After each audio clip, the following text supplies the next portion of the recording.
Bismillahirrahmanirrahim. Assalamualaikum warahmatullahi wabarakatuh. Waalaikumsalam warahmatullahi wabarakatuh. Alhamdulillahi rabbil alamin wa bihi nasta'inu ala umur dunya waddin. Wassalatu wassalamu ala sayyidil mursalin wa imamil muttaqin nabiyyina Muhammadin wa ala alihi wa sahbihi wa man tabi'ahu bi ihsanin ila yaumiddin.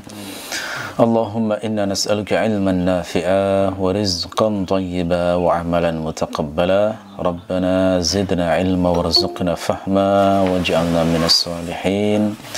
Rabbi ighfirli wa liwalidayya wa liman dakhala baytiya mu'mina wa lil muslimina wal muslimat wa la tazid adh-dhalimina illa tabara.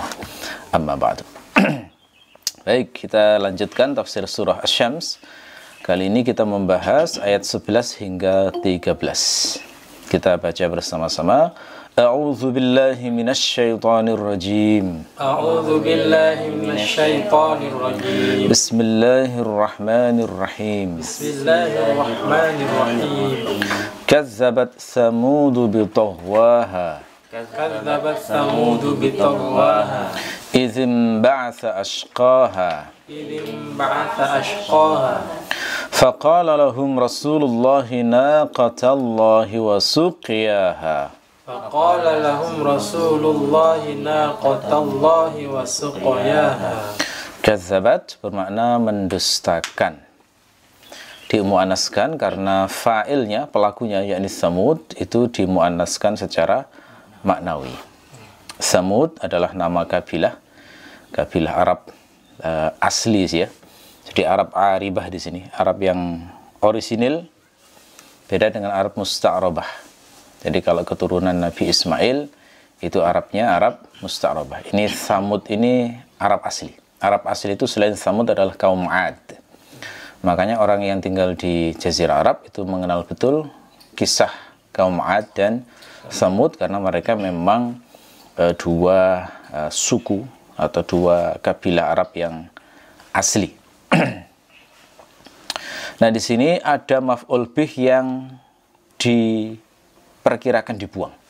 Di kazzabat Samudu perkiranya adalah kazzabat Samudu Rasulullah. Ya. Kaum Samud itu mendustakan utusan Allah. Ya. Siapa yang dimaksud dengan utusan Allah yang didustakan kaum Samud di sini? Yang dimaksud adalah Nabi Saleh. Ya. Kenapa? Karena Nabi Saleh adalah nabi yang diutus Allah kepada kaum Tsamud. Nah, dari ayat ini kita sudah bisa merasakan, sudah bisa meraba ya, betapa Allah itu marah sekali, murka sekali dengan perbuatan mendustakan para rasul. Bahkan kita bisa menyimpulkan definisi kafir sesungguhnya itu adalah saat mendustakan utusan Allah. Walaupun orangnya percaya adanya Allah, tapi kalau mendustakan utusan Allah, maka itu kafir. Ya. Zaman sekarang itu ada istilah namanya agnostik. Itu orang menyebut dirinya agnostik seperti keren, padahal kafir itu. Kenapa? Karena agnostik itu percaya Tuhan, tapi nggak mau percaya utusan Allah, nggak mau mempercayai agama. Ya, karena agama itu kan dasarnya adalah utusan Tuhan. Jadi begitu mereka mengingkari utusan Tuhan, pada hakikatnya dia tidak beragama, dan di sini justru masuk definisi kafir dalam ayat ini. Bitaghwaha, ya taghwa itu boleh kita terjemahkan secara mudah keangkuhan yang parah. Jadi angkuh, sombong, pongah yang parah, bukan yang kecil-kecil, yang sangat parah. Berarti kazzabat Samudu bitaghwaha ini secara mudah terjemahannya adalah kaum Samud ini mendustakan utusan Allah karena kepongahannya yang parah, karena keangkuhannya yang sifatnya parah. Apa maksud Allah menceritakan kaum Samud dalam ayat ini kepada orang-orang Arab di zaman Nabi? Maksudnya adalah untuk tahdid, mengancam. Yakni mengancam orang-orang musyrik Arab Mekah bahwa nasib mereka bisa seperti kaum Tsamud yang dibinasakan Allah karena mendustakan utusan Allah. Jadi sebagaimana kaum Tsamud dibinasakan Allah karena mendustakan Nabi Soleh yang merupakan utusan Allah, maka orang-orang kafir Mekah itu juga bisa dibinasakan Allah karena mendustakan Nabi Muhammad. Itu pesannya gitu sebenarnya. Ya. Karena sebenarnya walaupun kisah kebinasaan kaum Samud itu dikenal orang Arab, itu sejarah yang mutawatir bagi mereka. Binasanya kaum Samud itu. Cuma mereka itu tidak mendapatkan petunjuk untuk mengetahui bahwa penyebab kebinasaan mereka itu adalah karena mendustakan utusan Allah. Jadi mereka menyangka itu kayak bencana alam biasa begitu. Semacam terkena bencana alam, sehingga kemudian mereka menganggap itu kejadian yang normal. Kayak kita di zaman sekarang mendengar berita tentang tsunami, tentang gempa di tempat X. Ya mutawatir beritanya, memang itu diyakini terjadi. Cuma mereka tidak bisa menghubungkan bahwa penyebab kebinasaan kaum itu adalah karena mendustakan utusan Allah. Seperti zaman sekarang kira-kira ya. Semua yang terkait dengan gejala bencana alam itu dianggap sebagai kejadian nature biasa. Dianggap sebagai kejadian alam yang nggak ada hubungannya dengan sikap terhadap Allah. Gitu ya. Nah, jadi ini maksud diceritakan kaum Tsamud itu supaya tahu bahwa mereka itu dibinasakan karena mendustakan utusan Allah. Ini hal yang paling tidak bisa diterima oleh saintis dan ilmuwan hari ini yang memang tidak mempercayai adanya wahyu. Oke. Nah, sekarang saya akan lebih dalam berbicara tentang sejarah kaum Tsamud ini kaitannya dengan Nabi Soleh supaya nanti tergambar saat kita menjelaskan tafsir berikutnya. Sebenarnya apa yang terjadi pada kaum Tsamud, dakwah Nabi Soleh itu bagaimana, lalu kisah pembinasaan mereka itu seperti apa, gitu ya. Ini nanti kisah ini kita bagi menjadi dua. Kisah untuk hari ini kita hentikan sampai ayat faqala lahum rasulullahi naqatallahi wa suqiyaha. Nanti kisah pembinasaan mereka yang detail itu masuk pada tafsir berikutnya. Fakadzabuhu fa'aqaruha. Jadi kisah penyembelihan unta itu nanti di tafsir berikutnya. Oke. Ini saya ambil dari kitab sejarah paling lengkap yang paling valid dalam urusan sirah berdasarkan riwayat, yakni kitab Qasasul Anbiya karangan Ibnu Katsir, ya. Ibnu Katsir mengatakan dalam kitab ini bahwa kaum Tsamud itu terhubung dengan Nabi Soleh, dan Nabi Soleh itu dalam Al-Quran disebut berkali-kali. Ada dalam surat Al-A'raf, surat ke-7. Ada dalam surat Hud, surat ke-11. Ada dalam surat Asy-Syu'ara. Ada dalam surat An-Naml. Jadi nama Nabi Soleh itu disebut 9 kali kalau kata Ibnu Katsir di dalam Al-Quran. Kalau ayat-ayat yang menyanggung kisah Tsamud tanpa menyebut Nabi Soleh ini lebih banyak lagi. Ya, jadi ini kalau kita teliti akan menemukan banyak sekali ya. Nah, di dalam Al-Quran, seringkali Allah itu menggandeng penyebutan kaum Tsamud dengan kaum 'Ad. Sebagaimana saya katakan tadi, ini adalah dua kaum yang dibinasakan Allah yang asli Arab. Kalau kaum-kaum sebelumnya diceritakan dalam Al-Quran itu bukan Arab asli. Misalnya Firaun, itu kan orang Mesir itu. Ya, lalu kemudian kaum Nabi Lut, itu daerah Irak kira-kira. Ya. Yang diceritakan Allah dibinasakan dan dekat dengan sejarahnya orang Arab itu cuma dua ini, Tsamud dan kaum 'Ad. Makanya sering digandeng di surat At-Taubah, surat Ibrahim, Furqan, Shad, surat Qaf, surat An-Najm, surat Al-Fajr, itu menceritakan kaum 'Ad dan Tsamud selalu digandeng. Dan kaum Tsamud itu adalah kabilah yang ada setelah kaum 'Ad. Jadi generasinya adalah setelah kaum 'Ad. Jadi kaum 'Ad dulu, kemudian mereka dibinasakan Allah karena mendustakan Rasulnya, lalu kemudian setelah itu muncul sejarahnya kaum 'Ad. Jadi berarti bisa kita simpulkan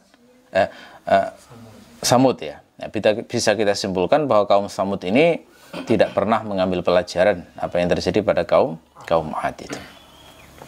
Kenapa dinamakan Tsamud? Ya, Tsamud ini nama orang sebenarnya aslinya.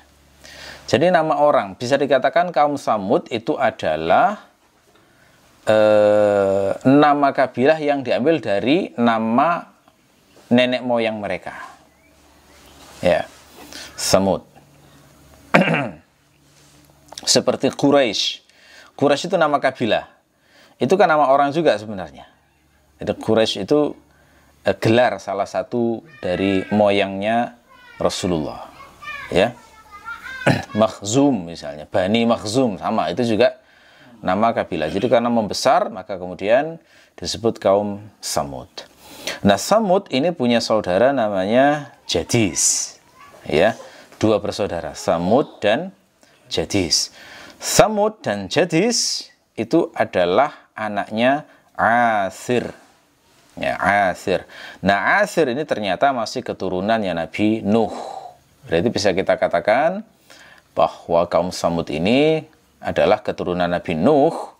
Setelah Nabi Nuh diselamatkan dari banjir besar itu berketurunan, maka di antara mereka ada yang menempati areanya kabilah Samud ini. Gitu ya. Ceritanya begitu. Kalau di Qasasul Anbiya itu nasabnya disebut Samud bin Asir bin Iram bin Sam bin Nuh. Gitu ya. Jadi generasinya tidak terlalu jauh dengan Nabi Nuh.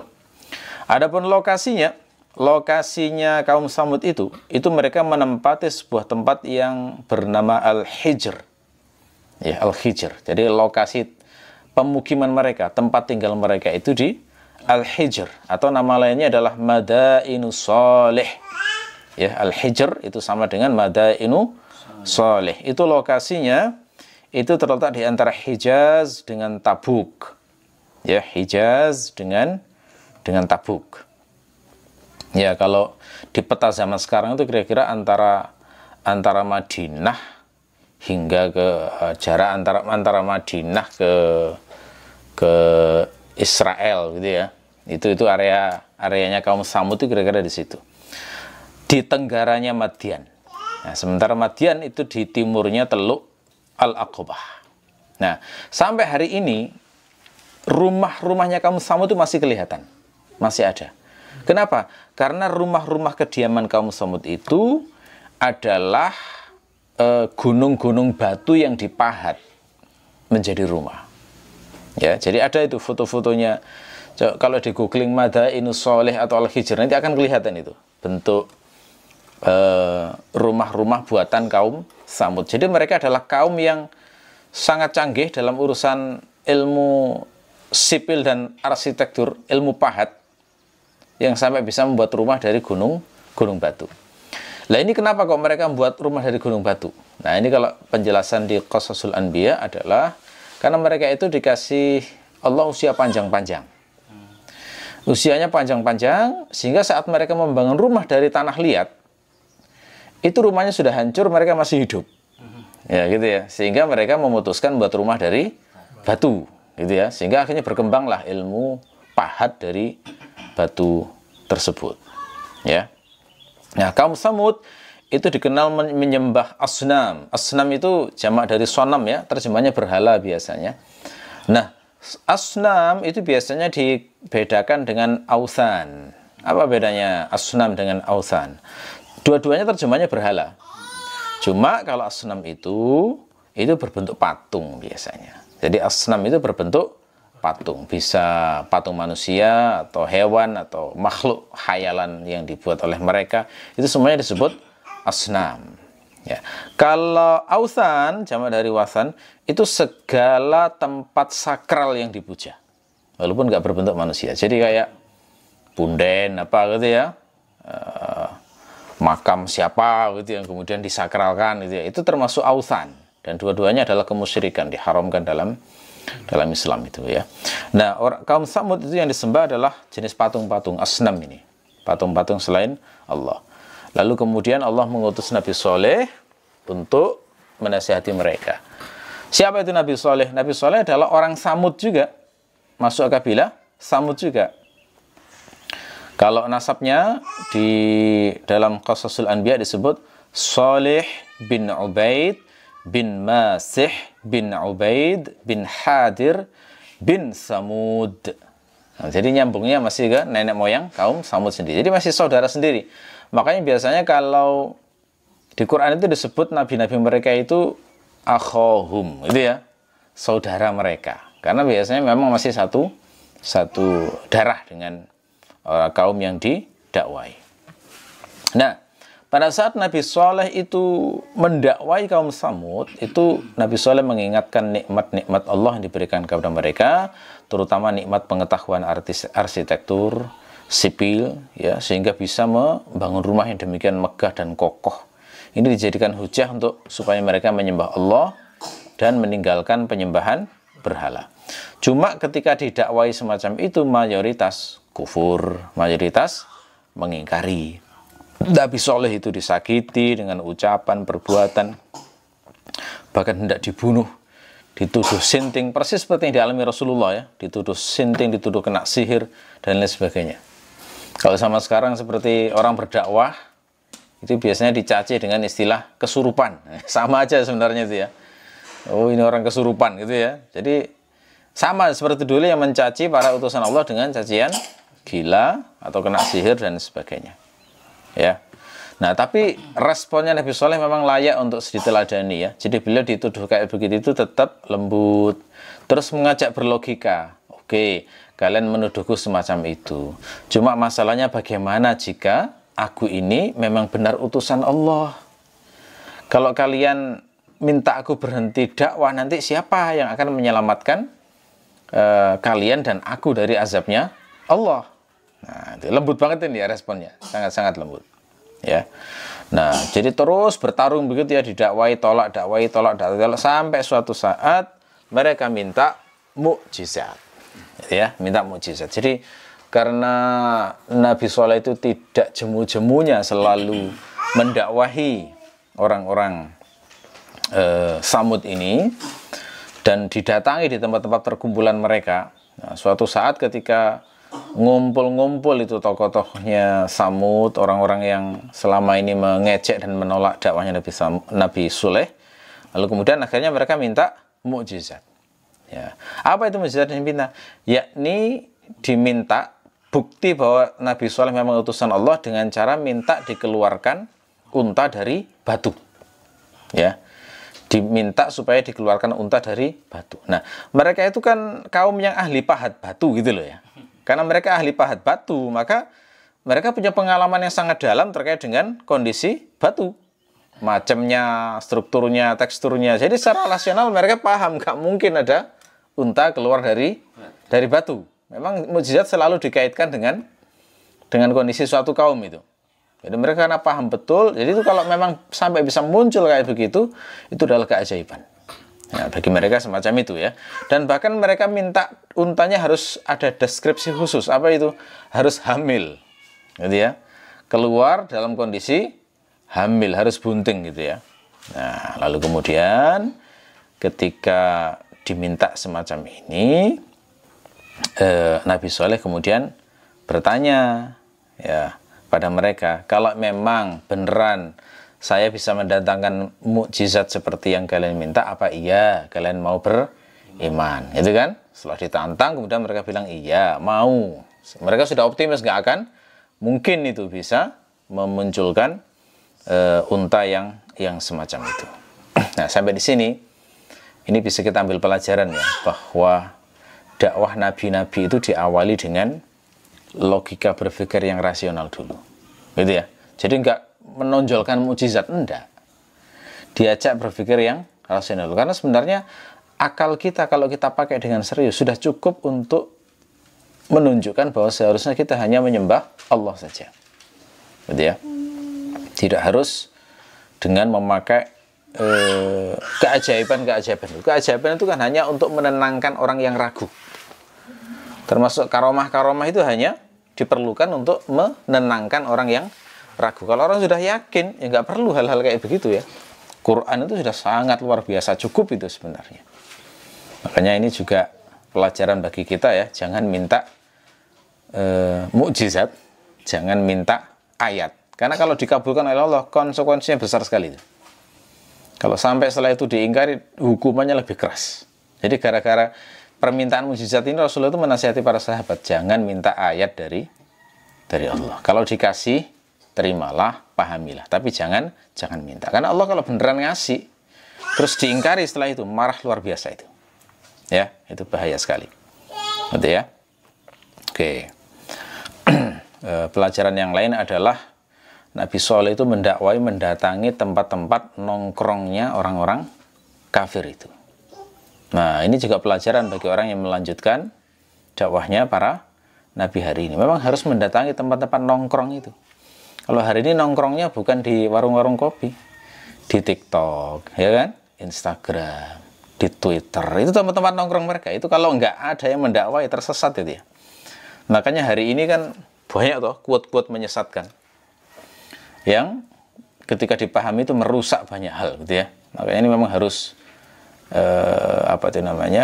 harus didatangi, itu harus ada yang terlibat supaya isi medsos hari ini itu diisi oleh petunjuk-petunjuk Allah gitu ya.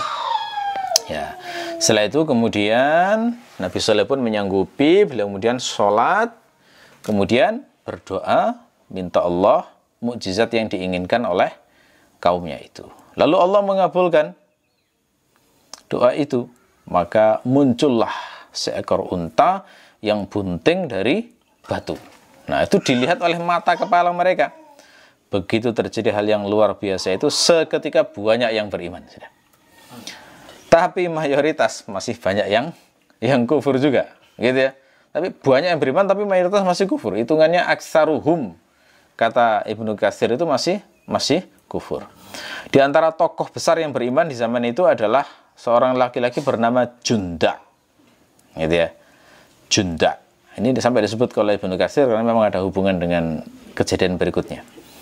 Adapun yang tokoh yang ingkar itu lebih banyak. Di antaranya Zu'ab, ada Al-Hubab. Al-Hubab ini pemuka berhala mereka. Kemudian ada namanya Rabab. Nah, ini kan kita mungkin bertanya ya, kok bisa ya ada mukjizat sejelas itu masih kufur? Kenapa itu?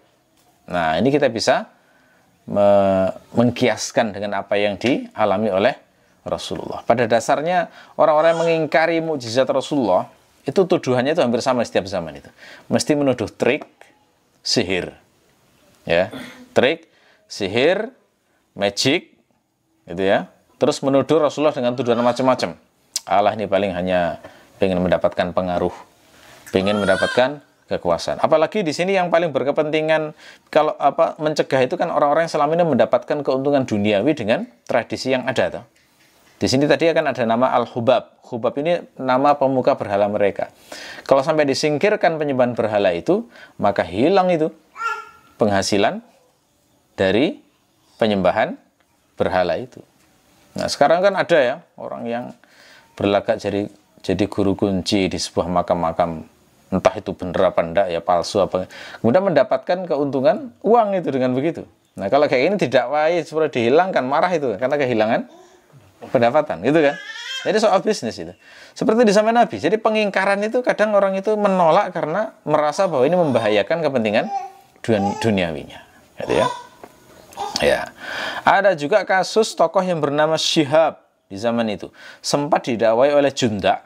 Nah, hampir saja mau beriman, tapi kemudian dihalangi oleh 3 tokoh kafir di zaman itu, sehingga kemudian akhirnya cenderung pada kekufuran lagi. Ya, ini sampai dibuatkan puisi di zaman itu. Puisinya sampai bisa diterima sampai di zaman Ibnu Katsir ya, karena peristiwa yang luar biasa itu.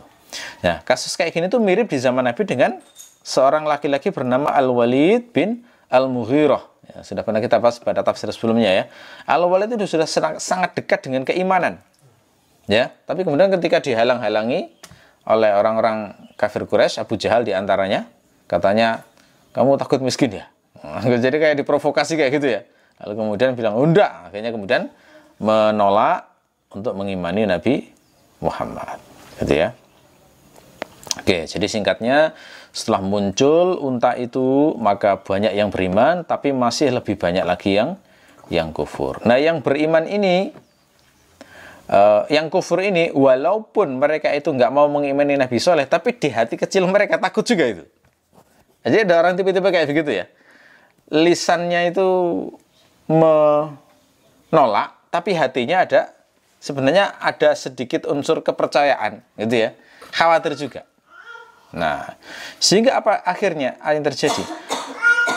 Setelah peristiwa munculnya unta ini, ucapan Nabi itu menjadi sangat diperhatikan, Sehingga ketika Nabi memberikan peringatan, itu ditaati juga akhirnya. Nah, Nabi Soleh ya, maaf, Nabi Soleh. Nah, Nabi Soleh itu setelah muncul unta itu kan kemudian beliau itu menyampaikan atau pesan Allah kepada mereka, ini unta mukjizat yang kalian inginkan. Dan Allah itu menguji kalian, mengamanahkan kepada kalian, unta ini jangan diganggu. Tidak boleh diganggu, disakiti, apalagi sampai dibunuh. Dan unta ini amanah dari Allah adalah diberi minum gantian dengan mereka. Ya, orang-orang Samud itu. Sehari unta, sehari mereka. Sehari unta, sehari mereka. Terus diancam, kalau kalian tidak menaati ini, binasa itu nanti. Nah, ada kata-kata kayak gini dari Nabi Soleh, ditaati sama mereka. Yang beriman tentu saja menaati, yang kufur pun takut gitu ya.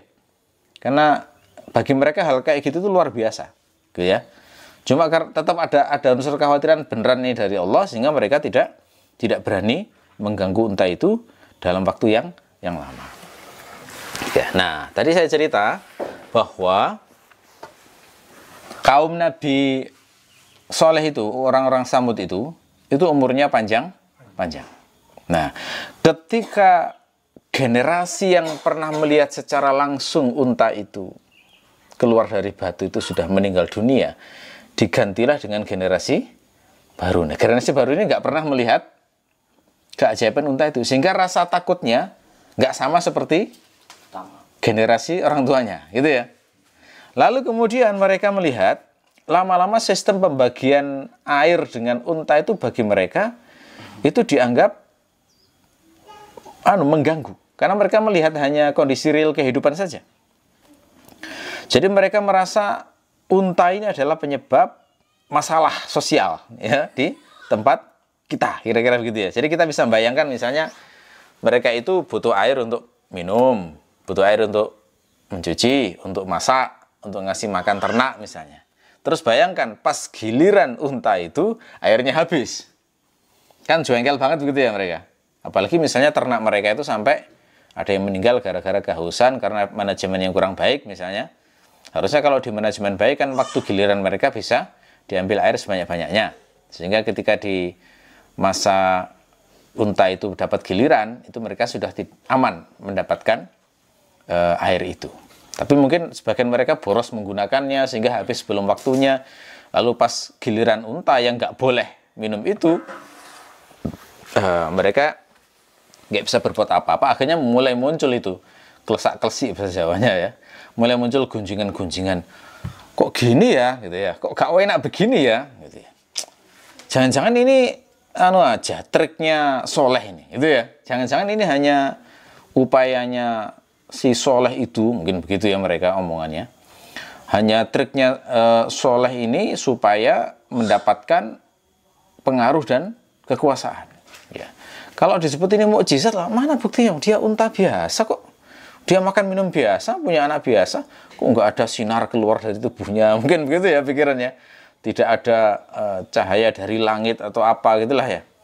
Ini unta biasa ini, gitu ya. Akhirnya mulai muncul opini umum bahwa itu adalah unta biasa, karena dianggap tidak ada keistimewaan.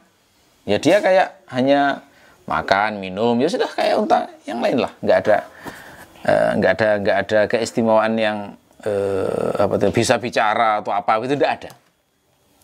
Nah, ini bagi generasi baru yang nggak pernah melihat itu kuat sekali itu. POV kayak begini itu kuat sekali. Sampai kemudian ada seorang perempuan namanya Soduf binti al-Muhayya. Ini saya buat artikel di Irtaqi secara khusus ya.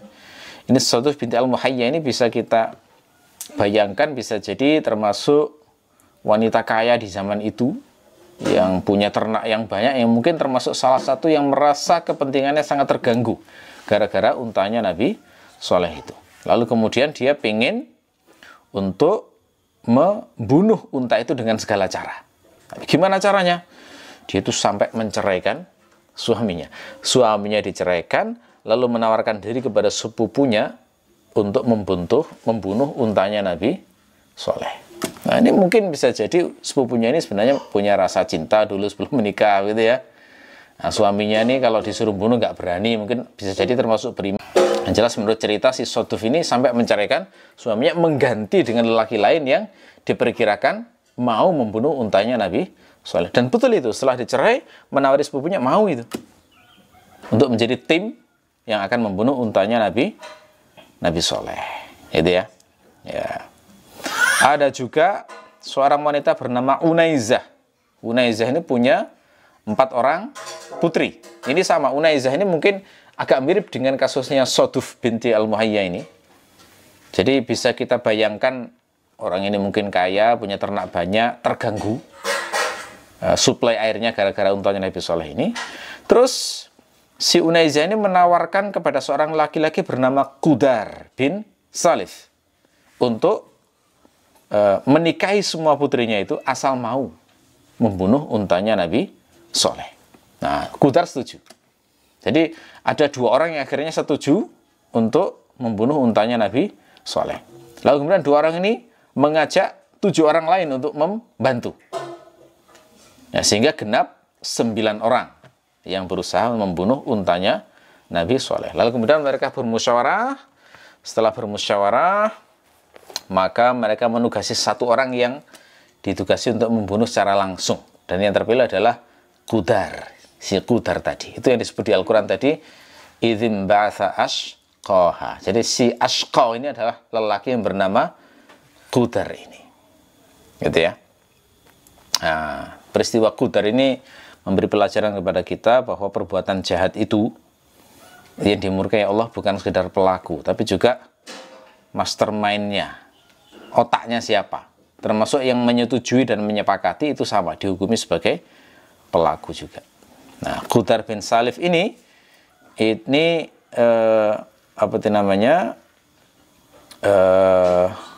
digambarkan dalam kitab Qasasul Anbiya itu kulitnya merah. Kulit merah itu berarti kayak ras apa ya kalau di zaman sekarang itu. Kalau negeri kita itu kan merah mungkin seperti orang Indian atau apa ya. Berkulit merah pokoknya. Kemudian rambutnya pirang. Jadi bukan rambut hitam, rambutnya pirang. Matanya biru. Jadi kayak gabungan itu ya. Eropa sama Indian. Tapi dia pendek. Nah, gitu ya. Kalau riwayat At-Tirmidzi, Rasulullah itu mendeskripsikan si Qudar bin Salif ini dengan kata-kata in ba'atharaha rajulun na'arimun azizun mani'un fi rahtihi mithlu Abi Zam'ah. Gitu ya. Jadi digambarkan fisiknya, kemudian kedudukannya di kaumnya.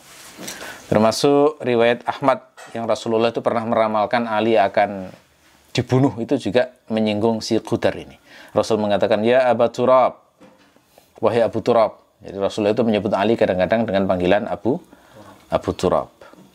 Karena Rasulullah waktu itu pernah ada sedikit konflik dengan Fatimah, terus nggak mau di rumah ya, beliau akhirnya pergi, kemudian tidur di masjid, gitu ya.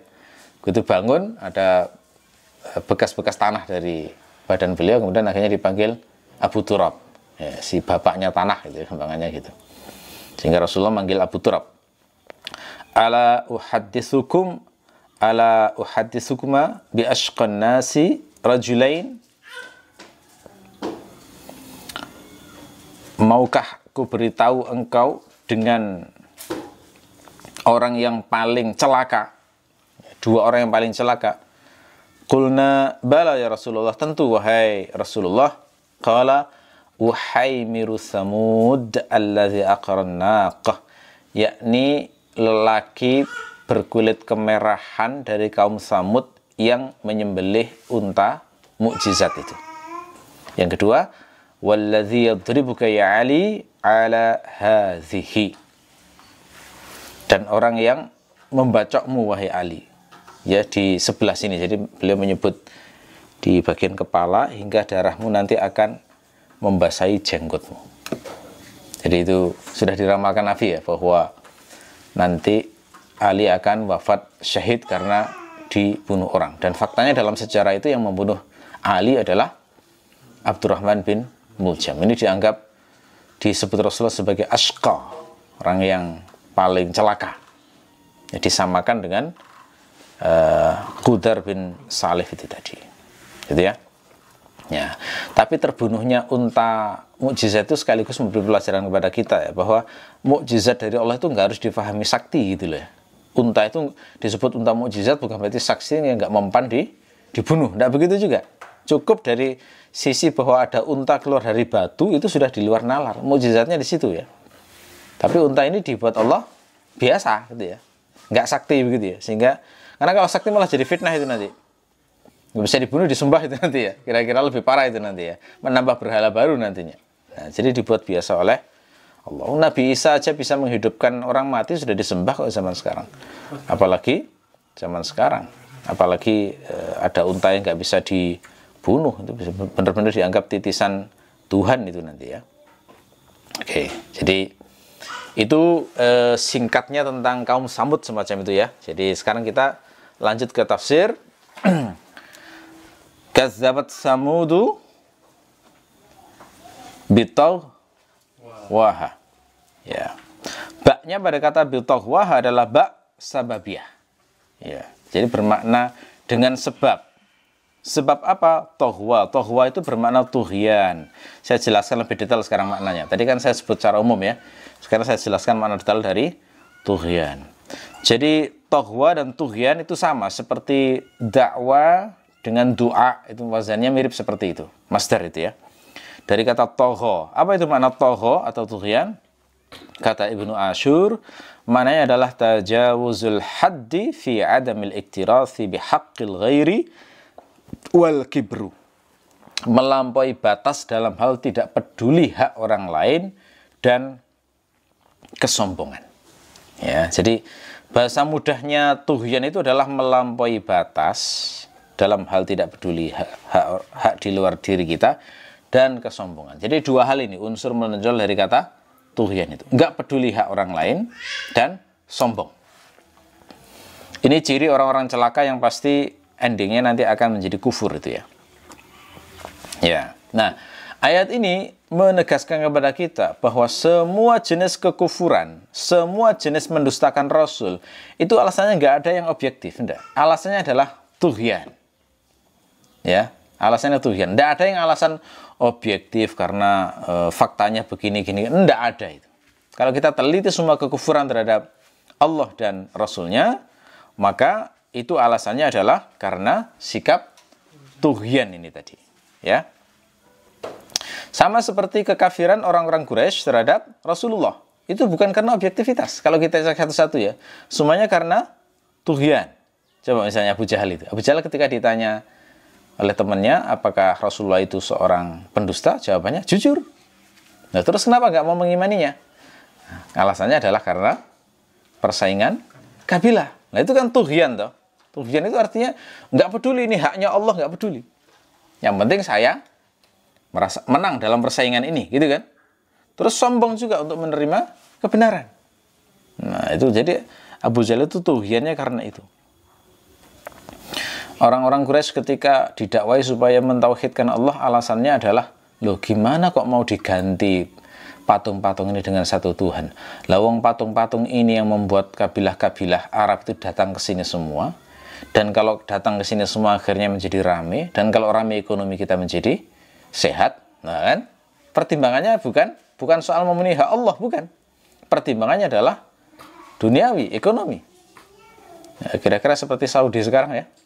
Itu pemimpinnya itu mengarahkan banyak kebijakannya adalah untuk pertimbangan ekonomi kebanyakan.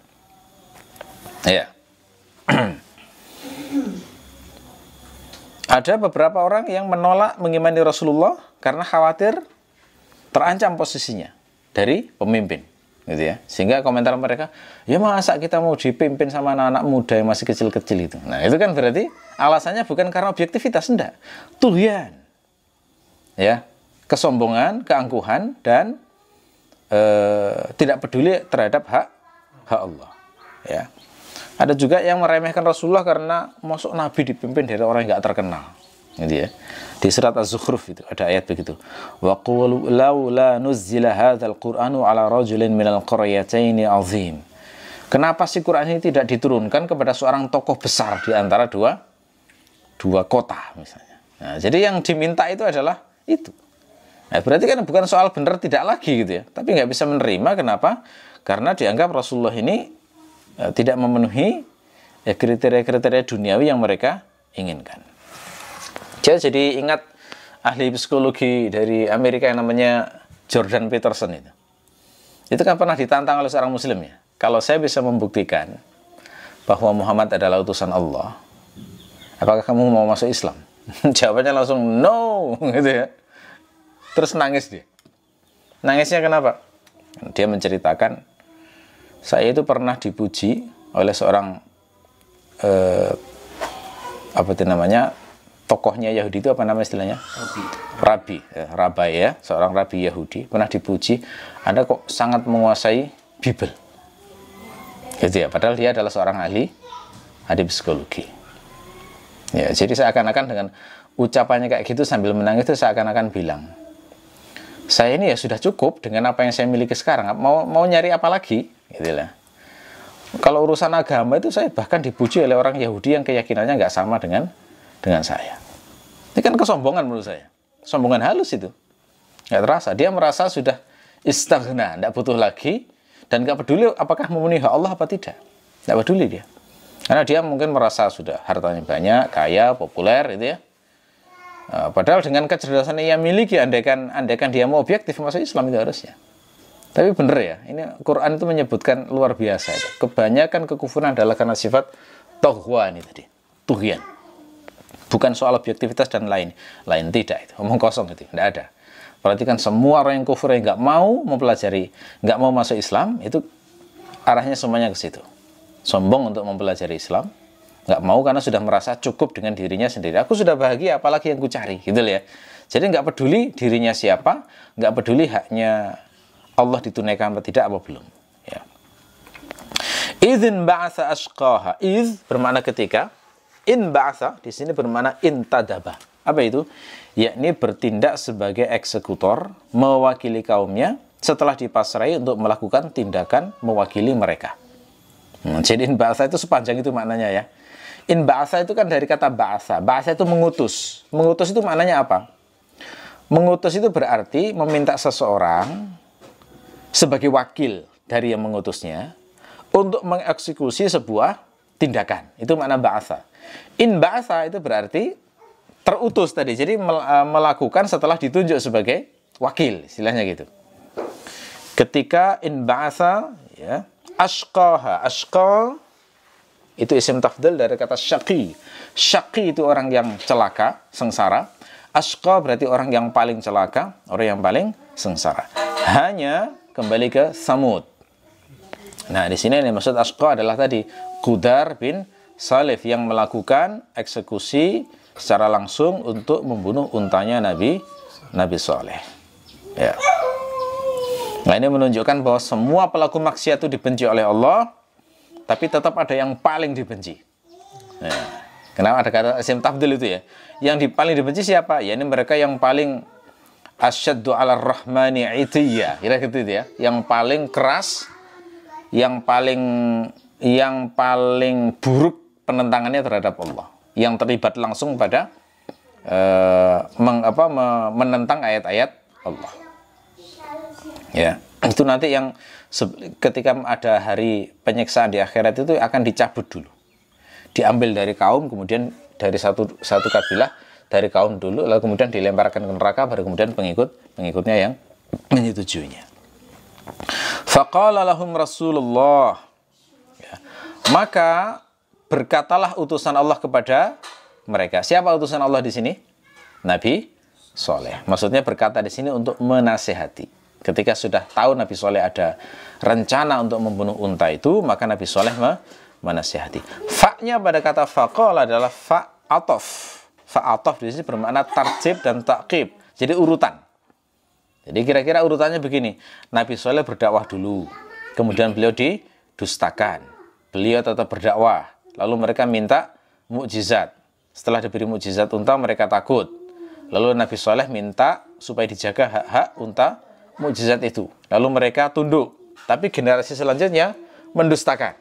Lalu kemudian Nabi Soleh mengingatkan lagi. Nah, gitu ya. Jadi Kadzabat Samudu dengan fakadzabu selanjutnya itu beda.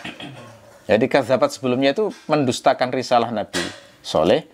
Terus yang fakadzabu fa'aqaruha itu adalah generasi selanjutnya yang mendustakan bahwa unta ini dari Allah. Makanya disebut kadzabat 2 kali karena ada makna halus semacam itu ya. Ya. Naqatallah, naqah bermakna unta, Allah, naqatallah berarti untanya Allah. Kenapa kok diidhofahkan kepada Allah? Karena dia adalah unta mukjizat. Ya, sehingga dimuliakan karena ada unsur itu, gitu ya. Kenapa kok dinasobkan di sini kok naqatallah bukan naqatullah? Karena ada perkiraan lafaz zaruha. Zaru naqatallah. Faqala lahum Rasulullahi zaru naqatallah. Kira-kira begitu ya. Jadi utusan Allah berkata pada mereka, tinggalkan atau biarkan unta tersebut, jangan diganggu maksudnya. Biarkan unta itu jangan diganggu. Bisa juga difahami sebagai tahdzir, dinasobkan, yakni ihzaru naqatallah. Awas, hati-hatilah, jagalah untanya Allah itu. Gitu ya. Nah, sampai di sini kita bisa mulai pelajaran bahwa seluruh ayat Allah itu wajib disikapi dengan waspada, jangan diremehkan. Ihzaru, waspadalah dengan ayat-ayat Allah. Ihzaru, ya waspadalah dengan ayat Allah, jangan diremehkan, jangan berpaling dari rahmatnya, dari ayat-ayat Allah. Ya, pelajaran yang lain adalah ada jenis ayat Allah yang kalau disalahfahami akan diagungkan dan disembah, gitu ya. Seperti unta mukjizat ini kalau disalahfahami bisa diagungkan atau disembah, atau yang ekstrim seperti yang dilakukan Qudar, dibunuh. Sikap yang benar bagaimana? Ikuti petunjuk Allah bagaimana. Kalau amanahnya hanya disuruh biarkan hidup, ya sudah dibiarkan hidup saja. Karena pesan Allah memang hanya itu, biarkan hidup, jangan diganggu. Kira-kira seperti sikap kita terhadap hewan yang dilindungi ya. Hewan dilindungi itu kita membiarkan hidup dengan nyaman sampai Allah mewafatkannya. Kita marah kalau ada yang mengganggunya, apalagi memburu dan membunuhnya, tapi tidak mengagungkannya, ya, apalagi menyembahnya. Kira-kira seperti itu, ya, sikapnya. Oke. Adapun suqya itu dari kata saqa. Saqa itu bermakna mengairi. Suqyaha itu berarti bermakna hal mengairi, ya. Nah, jadi maksudnya disuruh meninggalkan unta itu jangan diganggu, termasuk air yang biasa ia minum. Itu perintah Allah, amanah Allah terkait mukjizat itu seperti itu, maka jangan diganggu lagi, gitu ya. Karena sudah ada perjanjian dengan leluhur mereka bahwa unta ini karena unta mukjizat seperti pemerintahan mereka, maka tidak boleh diganggu, ya. Oke. Nah, ini secara implisit juga jadi pelajaran bagi kita, menunjukkan bahwa generasi yang peluang kufurnya lebih besar itu adalah generasi yang tidak melihat secara langsung ayat-ayat Allah, gitu ya. Seperti zaman sekarang itu ya, karena mereka nggak melihat langsung bagaimana Rasulullah, maka akhirnya mereka itu jadi punya POV suudzon, gitu loh ya. Semua hal yang kekufuran diawali dari suudzon itu tadi, membuat asumsi-asumsi, padahal beritanya mutawatir terkait mukjizat itu, tapi bisa disuudzoni dan sebagai ABC begitu ya, seperti Rasulullah yang hari ini itu diopinikan sebagai seorang pemimpin biasa, bukan seorang nabi dan lain sebagainya ya. Oke. Baik, saya kira itu saja untuk tafsir hari ini. Insya Allah kita lanjutkan lagi di pertemuan yang akan datang. Mudah-mudahan bermanfaat. Subhanakallahumma wa bihamdika asyhadu an la ilaha illa anta astaghfiruka. Assalamualaikum warahmatullahi wabarakatuh.